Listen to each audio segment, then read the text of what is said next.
Ẹ kú déédéé ìwòyí o. Orúkọ mi ni Sam Adéọ̀sùn. Ohùn àánú ló tún dé sí etí ìgbọ́ yín. Kẹ̀jẹ́ a máa rántí pé lórí ètò ohùn àánú wa yìí la ti ń ṣíra wa létí, tá a ti ń gbára wa níyànjú, tá a sì ti ń yànnàná ọ̀rọ̀ fúnra wa. Ayé ò ní dẹ́mi rẹ̀ légbodò lórúkọ Jésù. Àmín. Ìṣítí, ìlanilọ́yẹ̀, ìgbaniníyànjú, ìró ara ẹni sókè lórí ohùn àánú podcast ní samologo.com.ng.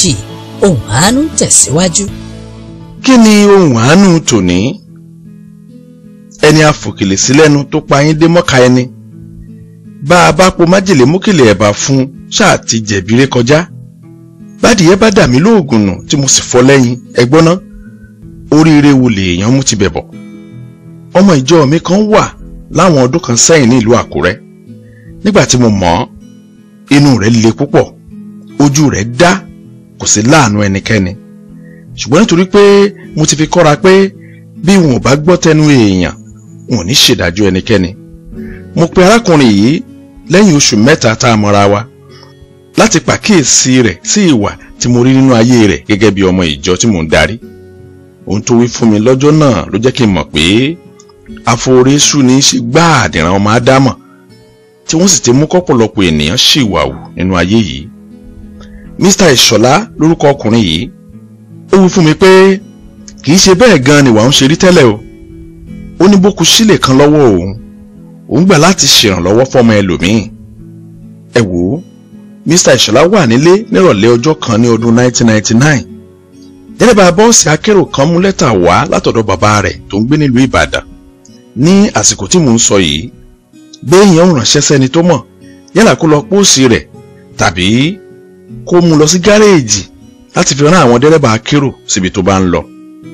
Nígbà tí Mr. Ìṣọ̀lá já lẹ́tà látọ̀dọ̀ bàbá rẹ̀ yìí, ohun tí bàbá rẹ̀ kọ sí ni wípé ìjọ ti yan bàbá náà láti sọ di pásítọ̀, ṣùgbọ́n àwọn owó kan wà tó yẹ kóun san, kò sì sówó kankan lọ́wọ́ òun ní sáà náà.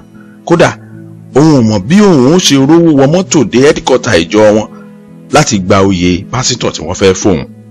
Ká tó wá sọ nípa owó tí wọ́n fi ṣoúnjẹ fáwọn àlejò tó bá tẹ̀lé òun lọ. Bàbá náà sì parí lẹ́tà rẹ̀, ó wí pé ọmọ mi Ìṣọ̀lá, ìwọ nìkan ni mo gbójúlé o tí mo sì fẹ̀yìntì. Gẹ́gẹ́ bí ọ̀rọ̀ tí Mr. Ìṣọ̀lá sọ fún mi, Mr. Ìṣọ̀lá mí kanlẹ̀ lọ́jọ́ tá à ń wí yìí. Ó sáré kọ lẹ́tà kékeré kan sí bàbá rẹ̀, ó sì fi lé dẹ́rẹ́bà lọ́wọ́ kó bọ̀ ń fún bàbá. Ṣùgbọ́n nínú ọkàn rẹ̀ lọ́hùn-ún, ó mọ̀ pé wàhálà díẹ̀díẹ̀ ń bẹ nítorí pé kò sí kọ́bọ̀ lọ́wọ́ òun gan nígbà tó máa gba lẹ́tà. Ǹjẹ́ ẹ jẹ́ mọ̀ pé lọ́jọ́ tó gba lẹ́tà yìí, òun ló kọ̀ túnla tí wọ́n fi bàbá rẹ̀ joyè pásítọ̀. Ṣùgbọ́n pẹ̀lú ìgbàgbọ́, ó kọ sí lẹ́tà sí bàbá rẹ̀ pé ohun gbogbo ó di ṣíṣe. Ẹ wò ó, gbogbo ọ̀nà tí Mr. Ìṣọ̀lá gbà láti wówó yá òun ló já sí pàbó ṣúlẹ̀ ọjọ́ tá à ń wí yìí. Nígbà tó dọjọ́ kejì tí ìfijoyè pásítọ̀ kọ̀lá, Mr. Ìṣọ̀lá lòun gbé kọ́lọ́ tẹlifíṣàn òun tó ṣẹ̀ṣẹ̀ rà níbi ọjọ́ mẹ́ta sẹ́yìn. Ẹ wò ó, kọ́lọ́ tẹlifíṣàn ò tí ì ya yẹ̀yẹ́ lákòókò tí mò ń wí yìí, ó sì lójú ilé tá a ti lè bá kọ́lọ́ tẹlifíṣàn. Mr. Ìṣọ̀lá gbé tẹlifíṣàn náà padà sínú páálí àti fùkẹ̀fùkẹ̀ rẹ̀, ó sì dá padà síbi tó ti rà á. Lẹ́yìn ìdúnàdúrà, inú ọmọ Yíbò tó ta fún ó dùn púpọ̀ púpọ̀ láti ra padà lọ́wọ́ rẹ̀ nítorí èrè rẹpẹtẹ tó ń gan ti rí lórí ẹ̀. Mr. Ìṣọ̀lá lọ pàdé bàbá rẹ̀ bí àdéhùn wọn o. Ó san gbogbo owó tó yẹ, ó sì pèsè mọ́ọ̀tì àti ẹran díndín lọ́pọ̀lọpọ̀ fáwọn àlejò tó bá bàbá rẹ̀ wá. Kódà kò sẹ́ni tí bàbá rẹ̀ ò fi hàn tán. Bàbá rẹ̀ sì ń wí pé ẹ wá wo ọmọ mi Ìṣọ̀lá Ògọ̀, ọmọ mi tó ń gbé nílùú Àkúrẹ́. Lẹ́yìn tí Mr. Ìṣọ̀lá padà sílùú Àkúrẹ́, iṣẹ́ rẹ̀ dagun díẹ̀, ohun gbogbo sì nira. Kódà lẹ́yìn ọdún méjì tí bàbá rẹ̀ ti joyè pásítọ̀, Mr. Ìṣọ̀lá ò máa rówó ra tẹlifíṣàn míì padà sínú yàrá rẹ̀ o. Bó tilẹ̀ jẹ́ black and white television, Mr. Ìṣọ̀lá sọ pé òun ò tiẹ̀ rówó rà á. Àsìkò yìí gan-an ni wọ́n gbé bàbá rẹ̀ wá sí ìlú Ọba Ilé. Ṣé rí ìlú Ọba Ilé yìí? Ó wà nítòsí ìlú Àkúrẹ́ gbágbágbá. Nígbà tó dìrọ̀lẹ́ ọjọ́ kan, ṣàdédé ni Mr. Ìṣọ̀lá gbàlejò bàbá rẹ̀.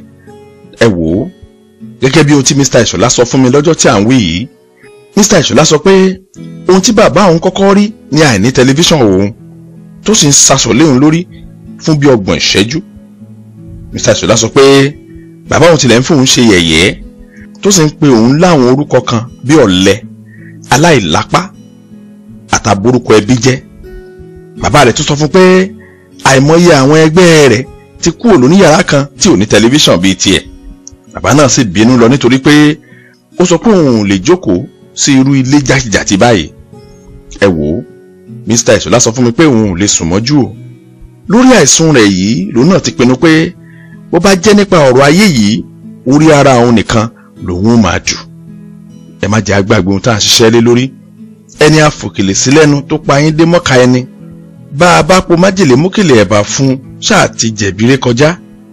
Bádìyẹ bá dà mí lóògùn nù tí mo sì fọ́ lẹ́yìn, ẹgbọ́n náà oríire wo lèèyàn mú ti bẹ̀bọ̀. Ìṣítí, ìlanilọ́yẹ̀, ìgbaniníyànjú, ìró ara ẹni sókè lórí Ohùn Àánú podcast ní samologo.com.ng. Ohùn Àánú tẹ̀síwájú. Pastor Godwin ń gbé fúláàtì kan ní Palm Grove lẹ́kọ̀ọ́. Ó sì ń gbọ́ tí ìyàwó tẹ́nàntì fúláàtì kejì ń pọ̀ káàkú. Obìnrin náà wá ń nanu pé pásítọ̀ fún ìrànlọ́wọ́. Gẹ́gẹ́ bí ọ̀rọ̀ tí mo gbọ́, obìnrin yìí ó ń pariwo pé pásítọ̀ ẹ ṣàánú mi, ẹ ràn mí lọ́wọ́, ẹ má jẹ́ n kú báyìí. Kàyéfì ló jẹ́ o pé pásítọ̀ ò jáde síta rárá. Ṣùgbọ́n pásítọ̀ mú fóònù rẹ̀ ó sì pe ọkọ arábìnrin yìí. Ó sọ fún pé kó máa bọ̀ nílé o nítorí pé nǹkan ṣẹlẹ̀ síyàwó rẹ̀ nínú yàrá wọn.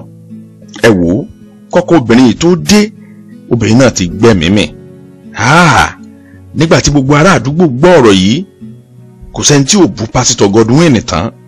Wọ́n pè lé èèyàn burúkú, àwọn kan tiẹ̀ ń pè ní kà, àwọn míì tiẹ̀ sọ pé báwọn Yíbò ṣe ń ṣe nù. Láńlọ́ọ̀dù rẹ̀ ń dúnkokò mọ́ lásìkò tí mò ń sọ yìí wípé òun ò lè jáde. Ẹ wò ó, nítorí pé òun ò ní bá wọn fẹnu pààyàn, mo yọjú sí pásítọ̀ yìí tó jáládùúgbò mi lọ́jọ́ kan. Mo sì bi léèrè ìdí rẹ̀ tó fi wírí ìwà báyìí. Pásítọ̀ mi kanlẹ̀, ó sì dúpẹ́ púpọ̀ lọ́wọ́ mi. Ẹ wò ó, pásítọ̀ sọ pé mo ṣì lòún gbé tẹ́lẹ̀tẹ́lẹ̀ o. Ó ní nígbà náà lọ́hùn-ún ní nǹkan bí ọdún bíi 6 sẹ́yìn, obìnrin kan nínú fíláàtì kejì ó ṣàdédé ń gbin tó ń pọ̀ káàkú.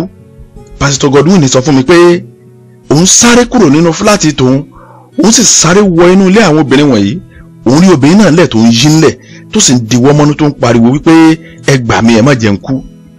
Pásítọ̀ Godwin sáré sí obìnrin yìí, ó lòun dì mọ́, òun sì gbé sókè, òun fẹ́ máa gbé tààrà lọ sọ́sípítù. Ẹ wò ó, Pásítọ̀ Godwin sọ pé ṣàdédé lóbìnrin yìí faṣọ mọ́ òun lọ́rùn lójijì tó sì ń fọwọ́ kejì fa aṣọ ara tiẹ̀ ya, tó wá ń pariwo wípé ẹ dákun ẹ gbà mí, ẹ dákun ẹ gbà mí, pásítọ̀ fẹ́ fipá bá mi lò pọ̀. Ẹ wò ó, Pásítọ̀ Godwin sọ pé kóun tó mọ ohun tó ṣẹlẹ̀, lẹ́nìkan jáde nínú yàrá obìnrin yìí tó sì ń fi fóònù rẹ̀ ya fọ́tò. Obìnrin yìí àtúnífọ́tò rẹ̀ àṣẹ 419 ni wọ́n. Ibi tí wọ́n ti ń jẹun nù. 2 million naira ni wọ́n béèrè lọ́wọ́ Pásítọ̀ Godwin. Wọ́n sọ pé bí ò bá fún wọn lówó tá à ń wí yìí, àwọn lọ pọ̀lọ́pàá tàbí kí wọ́n lọ kéde rẹ̀ lórí social media. Pásítọ̀ Godwin sọ pé ilẹ̀ plọ́ọ̀tù méjì tóun ní Mòwe òun lòún tà tóun fi sanwó fáwọn kọ̀rọ̀ǹsì méjèèjì yìí láti bọ́ nínú ọ̀ràn tó tọwọ́ ara rẹ̀ sí. Ṣé wá rí i pé Pásítọ̀ Godwin ò ṣàdédé dájú, ẹni ìjà ò bá tí bò ní pera rẹ̀ lọ́kùnrin. Ẹ wò ó, bó tilẹ̀ jẹ́ pé ìrírí ènìyàn lèèyàn fi ń hùwà, àmọ́ bẹ́ẹ̀ èèyàn bá dijú kéèyàn burúkú kọjá, títí èèyàn rere ó fi kọjá lọ, kò sẹ́ni tí ó mọ̀. Dádì, tí bí ẹ̀yin náà mọ̀ pé àwọn afibiṣólóore pọ̀ púpọ̀ ní dúníyàn, ṣùgbọ́n ìfẹ́ Ọlọ́run sí gbogbo wa ni pé ká máa tẹ̀síwájú ìṣoore. Ẹ wò ó, kíní kan dá mi lójú tàdá, bó bá kù dẹ̀dẹ̀ kọ́mọ olóore jìn sí kòtò, mọ̀nàmọ́ná ó kọ́ kọ́mọ olóore lè rí ibi gbà kọjá lọ. Báyìí ò bá san oore fún yín dádì, gbèsè láyé jẹ́ o, ó di dandan kí wọ́n san fáwọn ọmọ yín. Mọ́mì, lóòótọ́ ni pé àwọn jàwàjáwà ènìyàn kan ti lè forí sú yín ṣe, ṣùgbọ́n ohun rere ọwọ́ yín gan ni ìṣùfẹ́ gbọ̀n dànù. Iṣẹ́ ìránṣẹ́ Sátánì ni láti mú kí inú gbogbo wa kó korò síra wa. Bàbá sì fún Sátánì láàyè àti pé Sátánì ṣàṣeyọrí nínú iṣẹ́ rẹ̀. Bùrọ̀dá, pé ẹ ti ṣe oore kan rí tí kò mérè wá, ìyẹn ò sọ pé ẹ ò ní jèrè oore míì tẹ́ bá ṣe o. Sìstá, bàbá ní àrùn dídùn ìfọ̀, àhọ̀rọ̀ adé egun, iṣẹ́ àánú tọ́lọ́run gbélé yín lọ́wọ́ gbọ́dọ̀ kú. Ìwọ olùgbọ́ ọ̀rọ̀ mi, nínú ìjọ tó wà, nínú ẹbí tó wà, nínú àdúgbò tó wà, níbi gbogbo tó bá bára rẹ, èrò kan ni mo fẹ́ kó máa sọ sí ọlọ́kàn o. Èrò náà ni pé máa lọ kiri kó máa ṣoore. Ẹ wò ó, oore dàbí irúgbìn ni, afún mi a sì bọ́ sínú ẹ̀gún, afún mi a bọ́ sórí àpáta, afún mi a sì bọ́ sílẹ̀ rere. Ẹ wò ó, èyí tó bọ́ sílẹ̀ rere yìí aṣọ ọrọ̀ ọ̀run a sì so lọ́pọ̀lọpọ̀. Jẹ́ kí n fi kíní kan dá ọ lójú pé Ọlọ́run ọ̀run ríṣẹ́ rẹ o, yóò sì fún ọ lérè rẹ̀. Má ṣe gbàgbé o, nínú gbogbo ìrìnkèrindò ayé kó máa rántí ọ̀rọ̀ mi pé ẹni afòkèlè sí lẹ́nu tó pa yín dé mọ́ka ẹni, bá a bá po májèlé mú kí ẹ̀bà fún ṣáà ti jẹ̀bíré kọjá. Bádìyẹ bá dà mí lóògùn nù tí mo sì fọ́ lẹ́yìn ẹgbọ́n náà, oríire wo lèèyàn mú ti bẹ̀ bọ̀. Ẹ jẹ́ á gbàdúrà. Ọlọ́run wa dúpẹ́ lọ́wọ́ yín fún ètò ti ọ̀sẹ̀ yìí. Mo gbàdúrà gbogbo ìkánú, gbogbo ìkórìíra àti dídájú ọmọnìkejì kó pòórá lórúkọ Jésù. Mo gbàdúrà ẹ̀mí ìṣoore tí ń bẹ nínú ayé rẹ kó tún padà jí lẹ́ẹ̀kan sí, kó sì fọwọ́ tọ́ àwọn ènìyàn fún ìṣerere. Báyìí ni a gbàdúrà ní orúkọ Jésù Kristi Olúwa wa. Àmín. Fún ẹ̀kúnrẹ́rẹ́ àlàyé àbẹ́ níbèrè ó sì jẹ́ ẹ̀bẹ̀ àdúrà ni, pé Pastor Sam Adéọ̀ṣun sórí nọ́mbà yìí 0809 66 799 72 tàbí kó o lọ sí samologo.com.ng láti lè rí àwọn ọ̀nà tó lè bá wọn fọ̀rọ̀ jómitoro ọ̀rọ̀. Títí dọ̀sẹ̀ tó ń bọ̀, ẹ máa gbé nínú àánú Ọlọ́run.